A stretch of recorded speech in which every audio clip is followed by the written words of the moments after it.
Ahí está. Sé cómo usar esto, bueno. Me parece como inhabilitado otra vez. No. Ahí te voy a compartir ahora. Esperá, Dale ahora.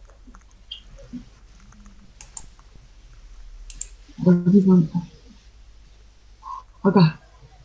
¿Llevamos bien? Ahí va. ¿Se ve ahí? Sí. Bueno, nosotros vamos a usar este cuadro sinóptico como una introducción a la clase. Si ustedes se van a fijar... Bien, ahí permitime, Hernán. Sí. Esto es una red conceptual, porque tiene conceptos y tiene conectores. Un cuadro sinóptico sería otra cosa. Bueno, Dale. esta red conceptual, si ustedes visualizan, tiene como 4 ejes. Nosotros lo que nos propusimos es explicar cada eje. O sea, el humanismo, la nueva religiosidad, pasar por la reforma y terminar contra la reforma. Empezamos por el humanismo porque sería desde el comienzo y va bajando con la reforma y la contrarreforma. El humanismo, para desarrollar un poco, tenía, digamos, al principio era Ahí, permitime, Hernán, traten de resumir para no repetir lo anterior, y acá, didácticamente, les lees a quien haya hecho la red conceptual. Si el tema de la clase era contrarreforma, la letra de contrarreforma tendría que ser mucho más grande que las otras, porque este era el tema. ¿Bien? Más allá que expliquen. Bueno, hagan muy breve el recorrido anterior. Claro, profe. Hola, profe, disculpe. Lo que nosotros queríamos hacer, ¿me escuchan? Sí, sí. Lo que nosotros queríamos hacer es más o menos representar de dónde venía la contrarreforma, que venía por las ideas de ese siglo y por lo que iba pasando, pasar por la reforma para poder explicar la contrarreforma. Bueno, esa era la idea. Dale, háganlo sintéticamente, ese recorrido, pero quédense en su tema. ¿Sole? Bueno, ¿se escucha? Porque está muy bajo. Se escucha muy bien. Bárbaro. Bueno, en realidad la parte que había abarcado yo era justamente de Lutero, que vienen hablando varios grupos. Bueno, lo principal de la reforma, o sea, es lo que estábamos hablando antes, del tema de la diferencia que tenía él de pensamiento con respecto a las indulgencias, ¿no? O sea, fue una de las causas principales de su reforma, era eso, estaba en contra de los pedidos o de las exigencias, mejor dicho, de la Iglesia económicas, ¿no? Los términos, como decía usted antes, son bastante difíciles. En nuestro caso, dentro de todo, habíamos elegido palabras bastante sencillas, pero por ejemplo, yo tomé una cita que decía que la Iglesia, uno de los predicamentos que hacía era que apenas llega el dinero, por decirlo de una manera, a las arcas, el alma asciende al purgatorio, como diciendo, o sea, si vos colaboras, tu familiar o tu difunto llega más rápido al cielo. Esa era una de las principales... Permíteme de ahí algo, María, que esto es algo interesante que por tiempo tampoco desarrollamos, pero sí. Jacques Le Goff escribe un texto entero sobre el purgatorio. El purgatorio es algo interesante de analizar porque ya está hablando, dentro de la concepción cristiano-católica, de un paso previo para llegar al cielo. ¿Sí? Es interesante esa idea. Perdóname, era un agregado nomás. No, la verdad que yo tengo conocimientos, perdón que me vaya un poco por las ramas, ¿no? De las dos religiones, justamente de la católica y también de la protestante, ¿no? Y obviamente hay una diferencia en que la católica sí cree en este purgatorio o en este intermedio, si bien no nos podemos meter, ¿no? Nosotros somos profesores de historia, como decía antes, y tenemos que ver dónde estamos también enseñando este tema. A mí me tocó el año pasado, muy por arriba, ayudar a una alumna y era de un colegio católico. O sea, nos tuvimos que centrar en los conceptos principales. En el libro y nada más. Exacto, lo del manual Santillana, exactamente. Está bien. Bueno, dale con lo tuyo. Bueno, yo en realidad tengo mucho de lo mismo, de Lutero, y sería como repetir todo lo que dieron mis compañeros. Lo que me llama la atención... Les pregunto, más allá de que se hayan dividido los temas, el diagrama está muy bien, la red. ¿Qué implica la contrarreforma? Ya la misma palabra nos puede servir como inicio de clase. Es como que no están de acuerdo. Está bien, pero si hay una contrarreforma, quiere decir que hubo una reforma. Empezando por los Exacto, simples. profesor. La contrarreforma es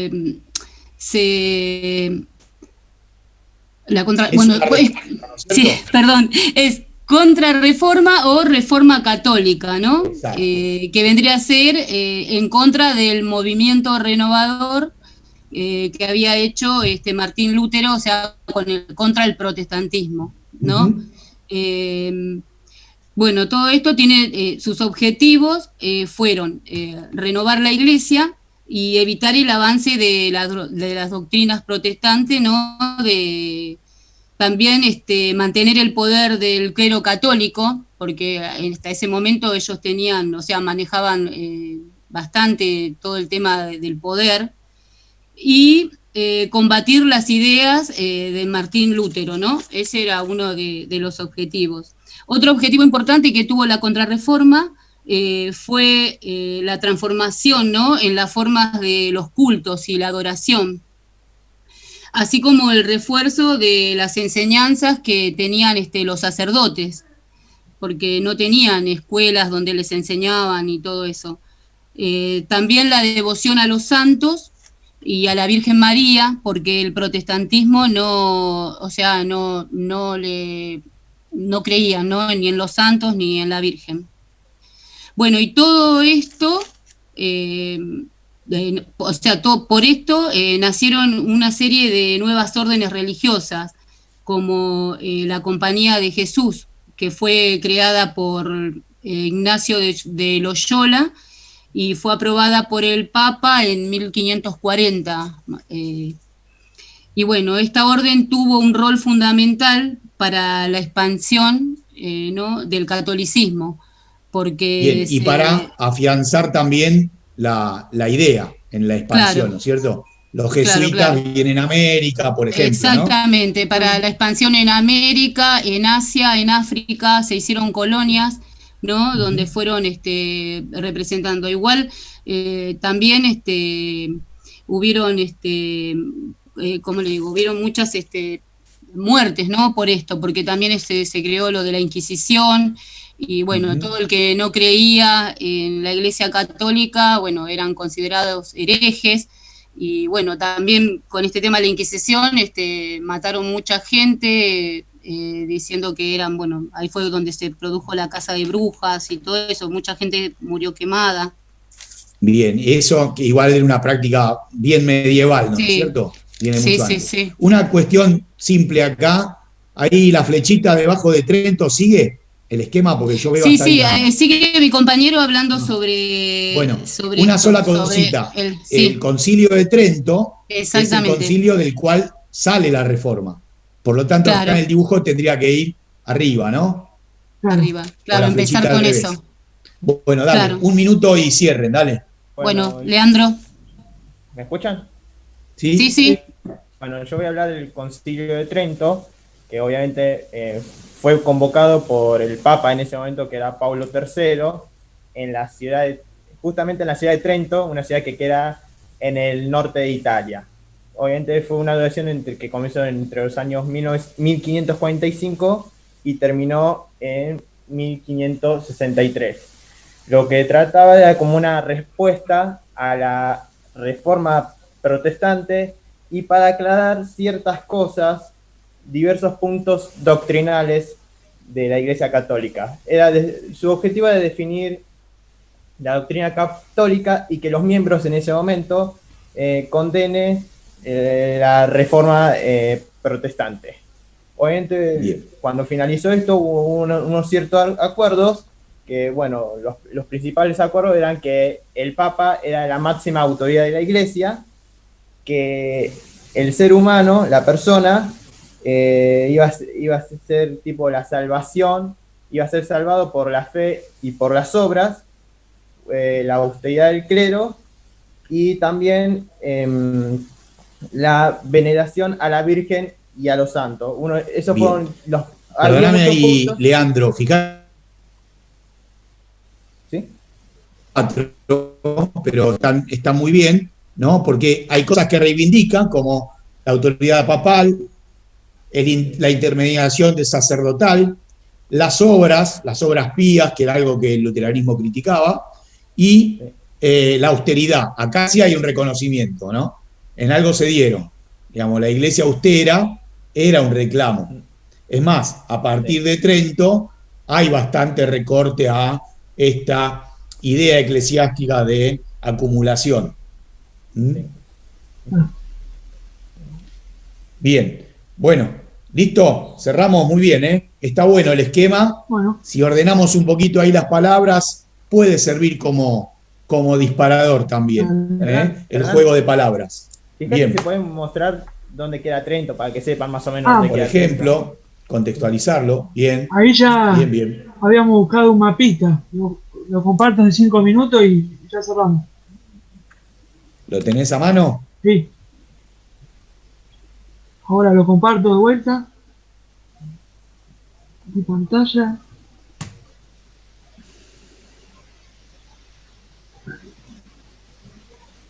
Un minuto.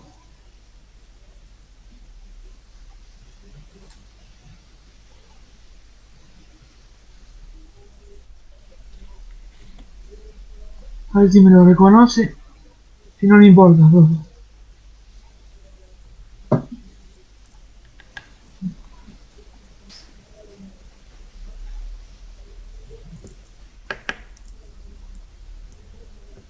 ¿Hay caso? Profe, bueno. Vamos con... A ver, muy bien. Empezamos a partir de acá. Quedan 4 grupitos. Si hacemos un esfuerzo, los metemos. Vamos. Empezamos acá con absolutismo. ¿Sí? Tema que no vimos todavía, apenas mencioné algo la clase pasada. Así que los escuchamos y yo la clase que viene hago un refrito de todo lo de hoy y lo ampliamos. ¿Bien? Así que, ¿no? Casuseli, Petraca, Santoro, ¿tienen ustedes? Buenas. Ahí va. Bueno, buenas tardes para todos. Me agrego a la lista que dio usted, profe, de Santoro, Petraca, Casuseli, me agrego yo. Villagra. Vale. Sí.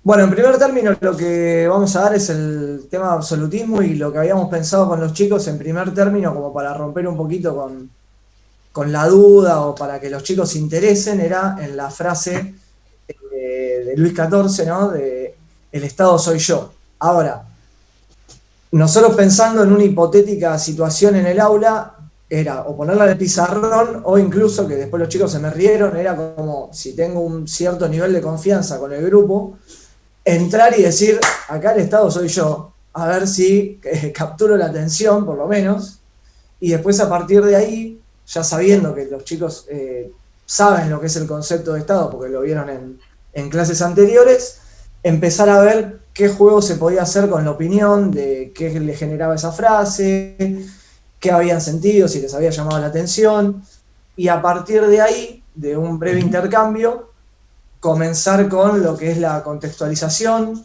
retomar lo que se vio anteriormente de una crisis social, ahí, económica. Perdóname, Diego, perdóname.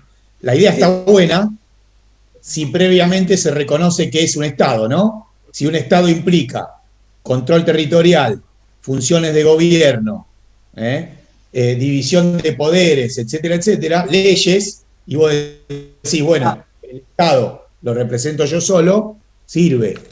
Bien, dale.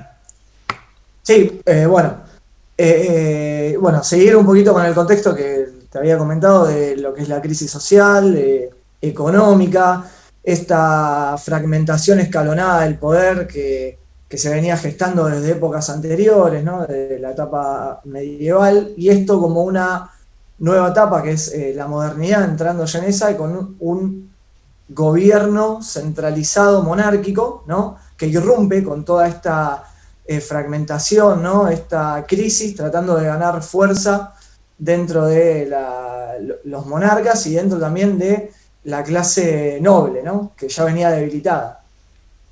A partir de ahí hablar también un poquito de lo que es esta personificación jerárquica del rey, como vos decías antes, no con división de poderes, sino con una unidad en tanto administración, legislación, ejecutivo y judicial, ¿no? Como la palabra del rey es la única que se respeta, y también tratar un poco el tema de la legitimidad, en tanto este linaje que se decía que era un linaje divino, digamos, en donde todo lo que diga el rey no podía ser contradecido por algo que sea terrenal, digamos, ninguna norma, ninguna ley, regla, nada podía contradecir esa palabra divina, digamos.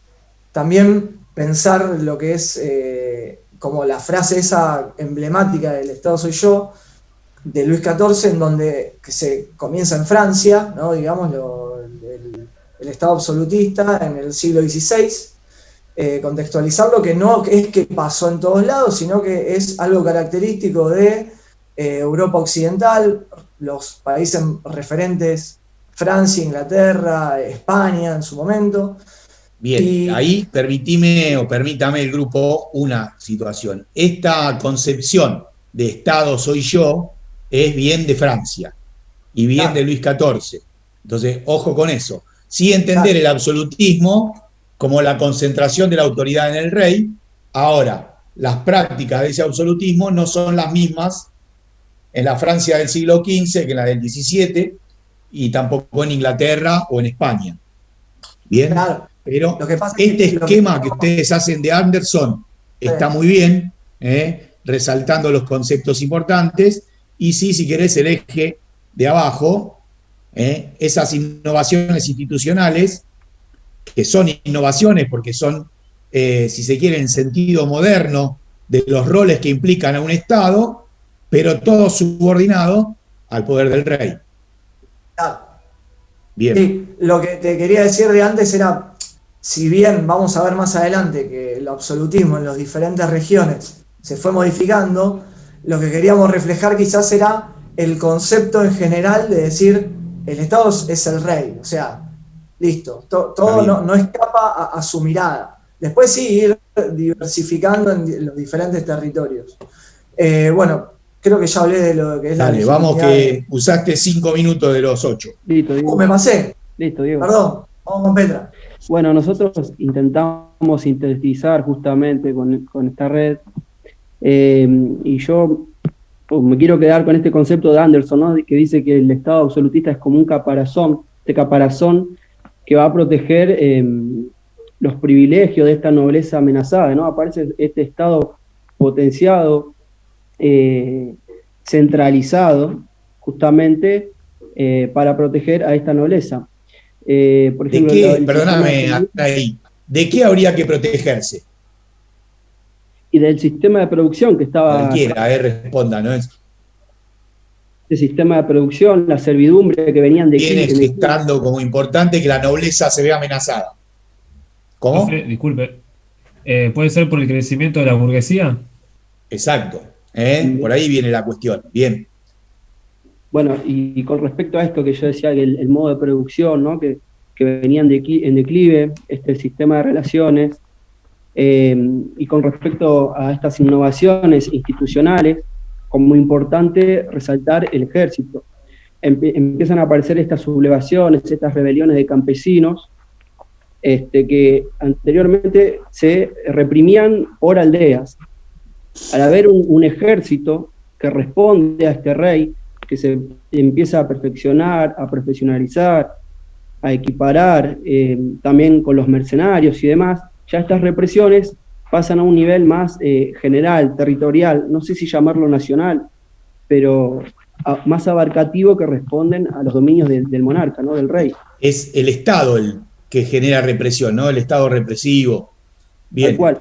Y en contraposición, un poquito de la diplomacia, para evitar a veces este conflicto bélico, esta nueva innovación, ¿no? de representantes, una especie de embajador en el extranjero, y también lo que es muy importante son los casamientos por conveniencia que aparecen, también para evitar este conflicto entre los estados.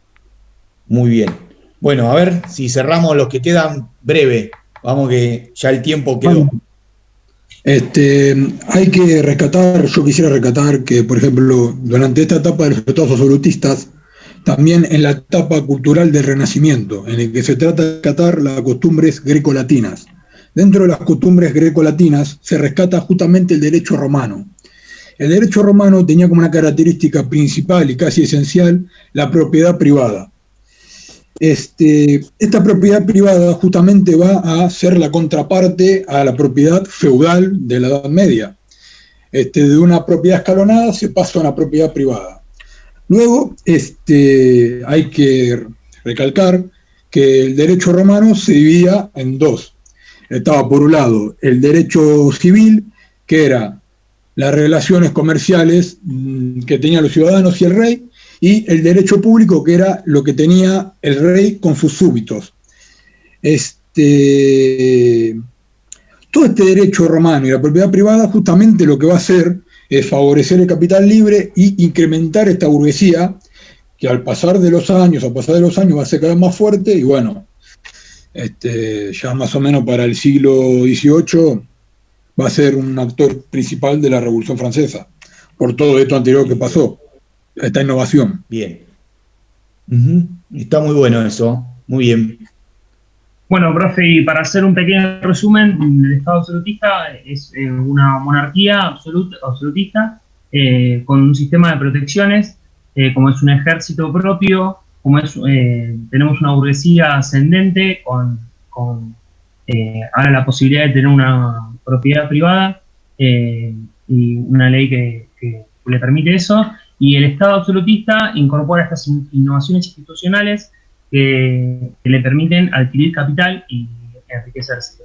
Una es la burocracia, que son derechos políticos pagos que le incorporan capital, dice Anderson, a la monarquía, al rey, y la otra es la implementación de un impuesto a la clase baja, al campesinado, que es lo que genera justamente estas grandes revueltas y este Estado opresor reprimiendo con este ejército profesional y con estos mercenarios que eran extranjeros, que estaban en el ejército, que ni siquiera hablaban el mismo idioma, para poder reprimirlo, más o menos para hacer un cierre, ¿no? Muy extenso. Bueno, está muy bien, Luciano. Hay algunas cosas para agregar, pero voy a dejar al otro grupo que tiene el mismo tema y por ahí ellos lo solucionan. ¿Cerramos con una imagen, profe? Dale.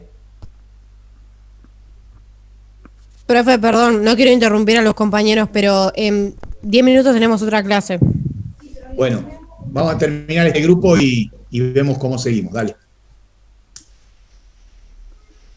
Bueno, la idea era generar una especie de meme con los chicos, con los Simpsons, de un capítulo de los masones y de esta imagen de lo que se representaba del monarca, el rey, y lo que era en realidad lo que había detrás de toda esa peluca y toda esa estructura, ¿no?